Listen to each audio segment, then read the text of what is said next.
আজকে আমাদের সৌদি আরবের একজন প্রবাসী ভাইয়ের আম্মাজান মারা গেছে। ইন্না লিল্লাহি ওয়া ইন্না ইলাইহি রাজিউন।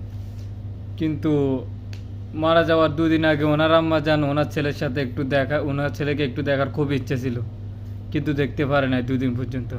আজকে 3 দিন নেট নাই ওই কারণে। কিন্তু মা, আপনি দেখবেন কি করে আপনার ছেলেকে? আপনি যে দেশে বাস করেন ওই দেশে সামান্য একটা কুর্সির জন্য পুরো জাতি পুরো দেশকে তারা ধ্বংস করে দিতে পারে। আপনি এমন একটা দেশে বাস করেন, নিরহ পান নিয়ে ফেলতে পারে, তারপরে ওই কুর্সি ছাড়বে না তারা।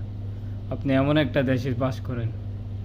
এই সামান্য একটা নেটের কারণে আজকে প্রবাসী তার মাকে কবর দেওয়ার সময়, জানাজা পড়ার সময় তার মাকে দাফন দেওয়ার আগ পর্যন্ত তিনি তার মার চেহারাটা পর্যন্ত দেখতে পারে নাই। ধিক্কার জানায় এমন দেশকে। সামান্য এই নেটের বদ্ধ হওয়ার কারণে একজন প্রবাসী